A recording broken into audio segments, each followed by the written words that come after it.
This case takes place in New South Wales in October of 1997. In a small rural town in New South Wales, two best friends set off walking. Their destination was a party.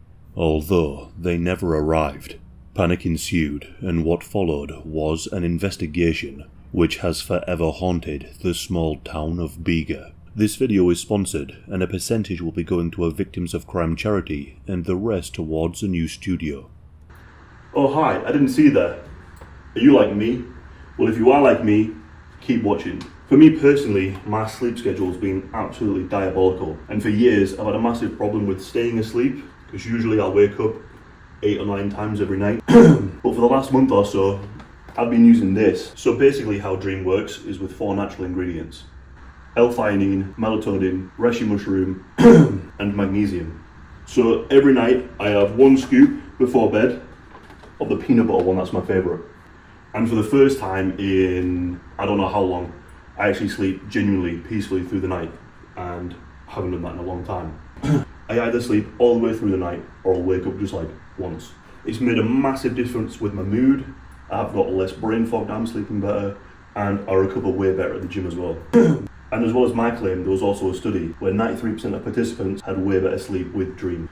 And the guy behind the camera liked it too. I let him have some and he enjoyed it. So if you genuinely want to improve your sleep, click the link in the description or pinned in the comments, and you can get up to 35% off your order. Thank you. Lauren Barry was a 14-year-old Year 9 student at Bega High School. She was described as an incredibly happy and adventurous young girl, someone who had a deep love for the outdoors. She had a good number of friends, and one of these friends was 16-year-old Nichole Collins, a creative girl who loved her family dearly. Together, they enjoyed camping and attending social events. Over the last few months, these two friends had really been enjoying camping, and on the 4th and 6th of October 1997, there was a long weekend in New South Wales due to a public holiday known as Labour Day. For this occasion, the two girls, along with other girls and boys, wanted to embark on a camping trip, something they had done dozens of times in the past. Their parents agreed that they could do this, and so, on the 3rd of October, Nichole's father set up a temporary camping site just off the Tathra-Bega road. The campsite was only 3 kilometers from where Lauren Barry and Nichole Collins lived. This was the perfect spot, as their parents could check on them with relative ease. School was out, and this was to be a fun trip away for the long weekend. By all accounts, the two girls were having a great time with their friends. However, many of those in attendance were in relationships, resulting in the two girls feeling somewhat left out. And Nichole had only just recently separated from her boyfriend and was now single. Being surrounded by young couples made her feel a little down, and she began to deeply miss him, as she wanted him back.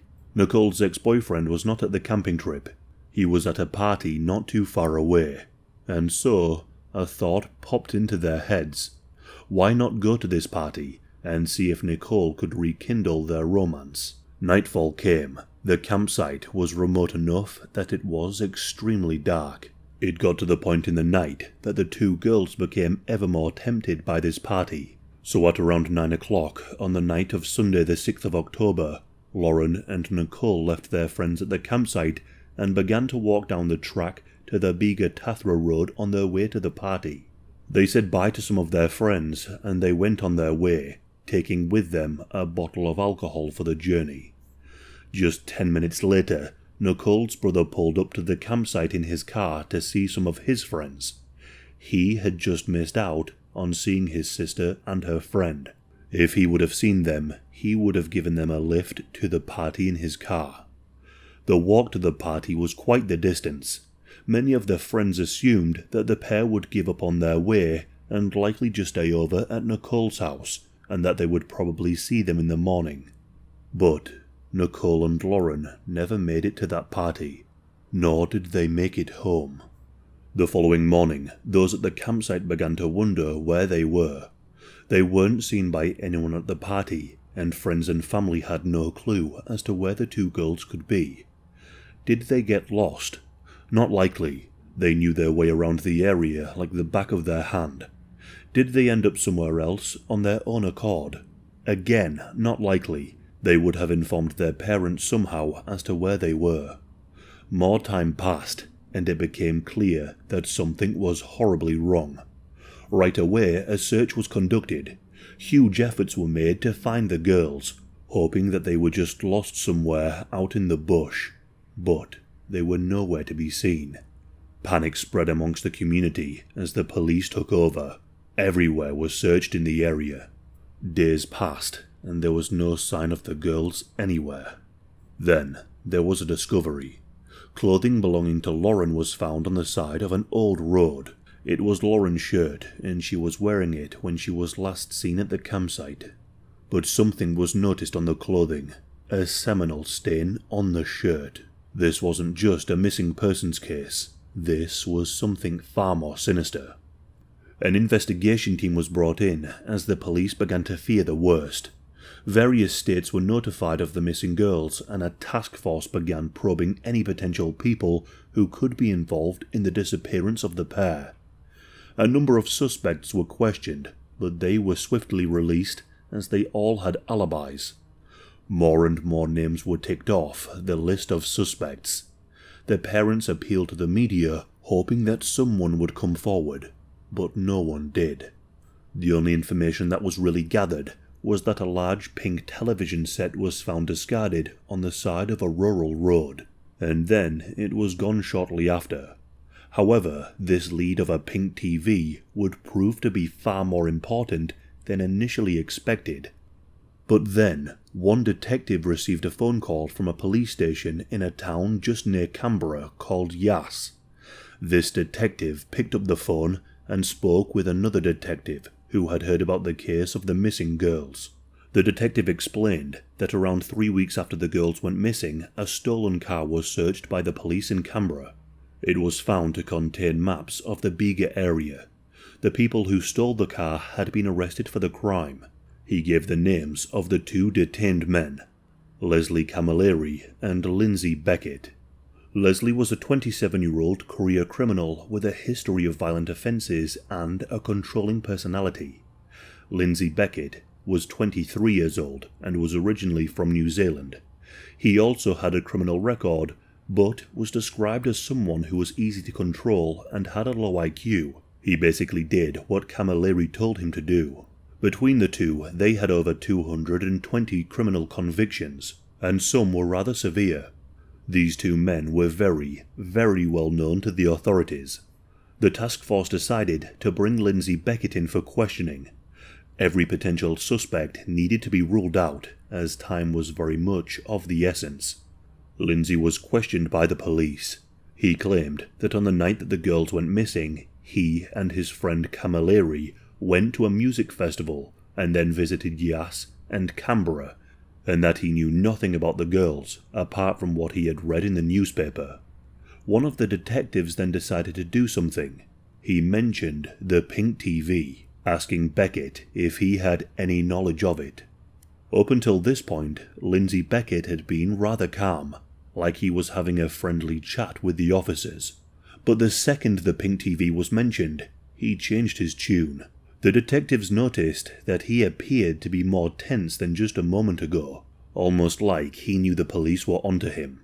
The detectives suspected that this TV may indeed be a part of this puzzle. With nothing concrete, he was free to go, but he wasn't off the hook yet. Investigators began looking into this TV lead. There were some undercover informants who operated in the area, and because the 2 men were known to be selling drugs, investigators tasked the undercover informants to gather information, and they discovered something that piqued their interest. The 2 men had conducted a drug deal, and part of the payment for this deal was a television. Leslie Camilleri was then brought in for questioning. He was already in custody due to a number of thefts he had committed. He was the smarter of the 2 men. The police quickly learned that Beckett was essentially Camilleri's weird little minion who would do whatever he was told. During interrogation, Leslie told the same story as Lindsay, that he had no clue about the 2 missing girls, but that he had read it in the papers. But then they hit him with a question about the pink TV, and asked him if he had been driving with one when the girls went missing. With this, Camilleri looked like a rabbit in the headlights. He panicked. He then refused to speak to the police any further, and he was led back to his jail cell. This was it. Investigators believed that they had their culprits. With Camilleri no longer willing to speak, the investigators just continued with their investigation, but as they were at the station, they received a phone call. The call came from the jail where Leslie Camilleri was being held. They informed the investigators working on the case that Leslie Camilleri was in his cell having a nervous breakdown. He was bashing his head against the wall and kept muttering something about a television. Having absolutely broken Camilleri, investigators brought the less intelligent of the pair back in, Beckett. One of the detectives brought with him a photograph of the missing girls. He showed it to Beckett, and he couldn't even bring himself to look at the photo. He too had cracked. He then told the investigators a horrifying sentence. "I'll show you where we hid the bodies." He agreed to drive with the investigators and take them to the exact spot where the two men had killed Lauren and Nichole, along with where the murder weapons were too. The bodies of Lauren Barry and Nichole Collins were found in a remote area of bushland near Fiddler's Green Creek, which is on the border of New South Wales and Victoria. The location was hundreds of kilometres from where they were last seen. The bodies of Lauren and Nichole were taken away to a forensic lab for an autopsy. Both men were arrested and charged with the murder.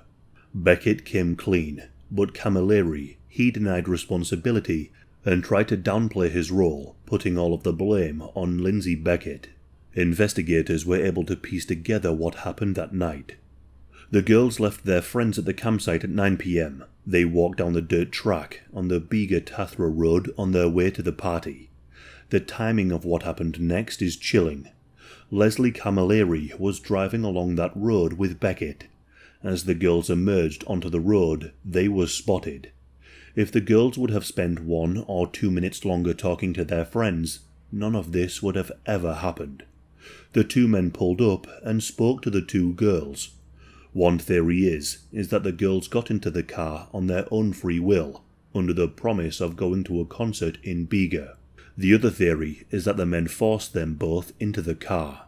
But there wasn't enough room, as the two men had with them the pink television set. So they discarded the TV on the side of the road and got the girls inside. Once inside the car, the two men each produced knives. Camilleri was driving, and he told Beckett to kill the girls if they tried to escape. They drove to a road not far from the girls' homes. It was at this point that Beckett forced himself upon Lauren. Camilleri was also forcing himself upon Nichole. She was wearing her high school jacket, the item of clothing that would later be found with a stain on it. Once they were done, the car drove off again, heading in the direction of Marambola, with Camilleri still driving. They passed through the town and headed towards Eden. On the way, the men injected themselves with illegal substances. Before reaching Eden, they stopped off at a national park because Camilleri wanted to force himself upon Lauren again, and Beckett forced himself upon Nichole. A small black rubber torch and a tampon were later found in the national park. Lauren owned an identical torch, and the girls had it with them when they disappeared. After this, Camilleri told Beckett to drive. In the course of this journey, the men stopped off multiple times to do unspeakable things to the girls. Beckett continued to drive as Camilleri fell asleep, showing how unfazed he was at what they were doing. When he awoke, he told Beckett that they should go to Sydney so they could throw the girls off a bridge. About this time, he repeatedly said, "They cannot go back." One of the girls asked if they were going to be killed, and Camilleri replied that they were going to be tied up so they could escape from the scene, assuring the girls that they would not be killed. But then they turned off the highway over Fiddler's Creek. They then tied up the girls' hands with rope. The girls asked again if they were going to be killed, but the men repeated what they had originally said, that they were going to be tied up so they could get away and not be caught. They then led the girls through a dense bush for around 100 to 200 meters and eventually arrived at the creek. Where they were now was incredibly remote and isolated. No one would hear a thing. At the creek, Camilleri told Nichole to go to the water and wash herself to remove any DNA evidence. Lauren was also told to do the same. Camilleri then made both girls lie on their stomachs. He made gags by cutting strips of the jeans Lauren was wearing. Lauren and Nichole were then gagged.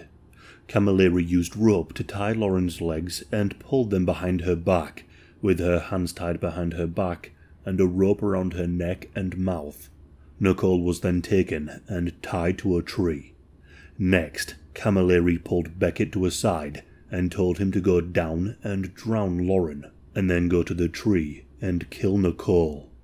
According to Beckett, he said that he didn't want to, but Camilleri replied by saying that if he didn't, he would kill Beckett himself. Camilleri demanded this and then walked back to the car, waiting for Beckett to do as he had instructed. And he did. Beckett dragged Lauren into the water by the ropes and tried to drown her. She struggled, and in this struggle, she splashed some water on his knee and got him wet. This enraged Beckett, so much so that he pulled out his knife and stabbed her in the neck. Nichole saw all of this. She watched her best friend die. As soon as Lauren stopped moving, he ran up the embankment to Nichole, who said to him, "You're going to kill me, aren't you?" He told her to shut up and cut her throat 3 times. He kicked her a number of times and held her down with his foot as she began to bleed out. After this, he stabbed her in the chest. Once Nichole was dead, he gathered up the ropes and gags and ran back to the car covered in blood. Camilleri asked him, "Did you do it?" And Beckett replied that he had.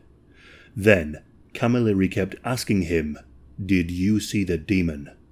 What exactly he meant by this isn't clear. Camilleri then began driving.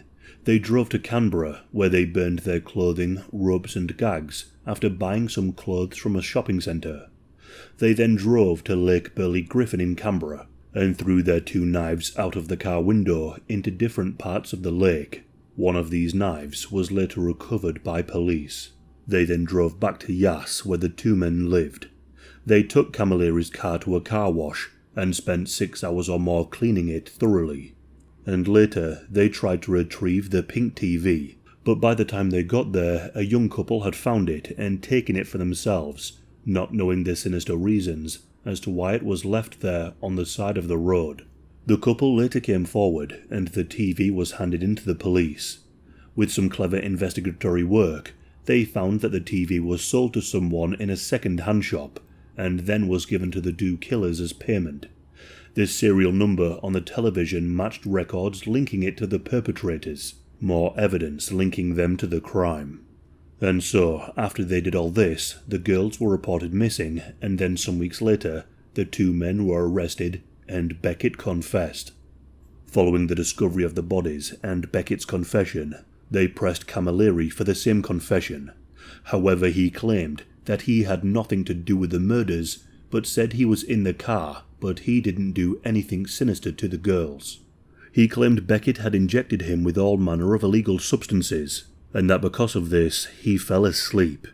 He claimed that when he awoke, Beckett was driving the car on the road between Bega and the beach. He said Beckett stopped the car and talked to 2 girls who got in the back seat after Beckett had taken out the television set and put it on the side of the road. He then claimed he passed out again, and when he came to, he saw Beckett covered in blood. However, the police just didn't believe it.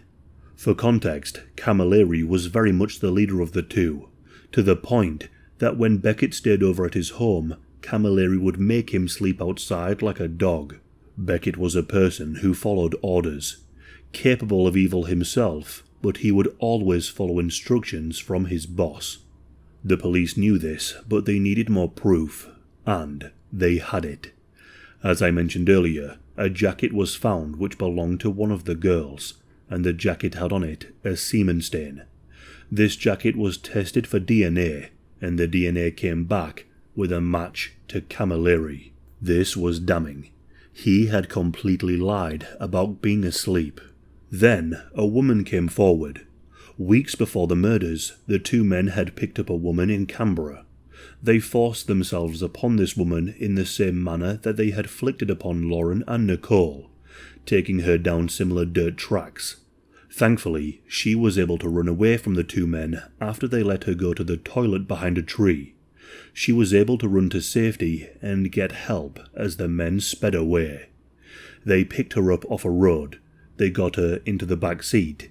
They forced themselves upon her, and they were going to kill her when they were done, just like what they had done to Lauren and Nichole.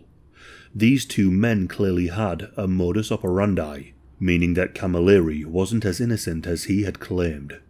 With the jacket with a stain on it, and this woman testifying, along with Beckett's confession, the prosecution had what they needed.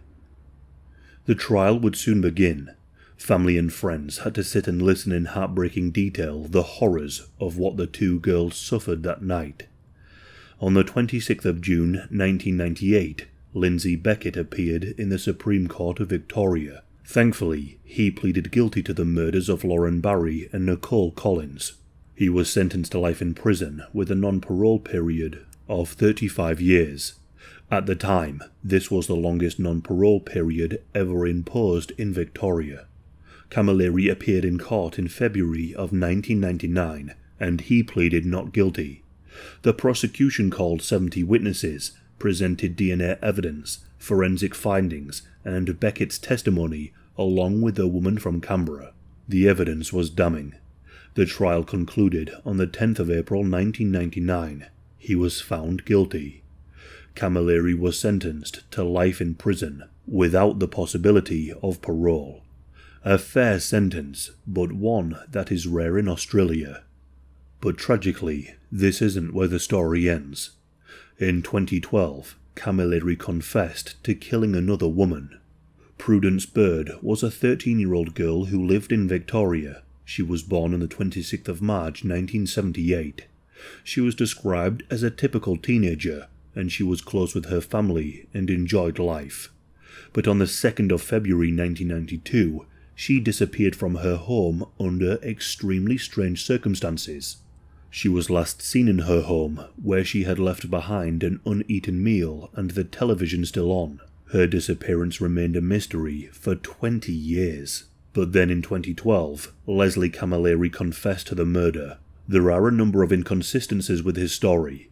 This could be due to the amount of time that has passed, or perhaps other people were involved. Tragically, Prudence's body has never been found. For this murder, he was found guilty and was given an additional 28 years in prison added on to his life sentence.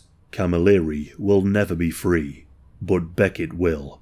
He will be eligible for parole in 2033 when he is 59 years old.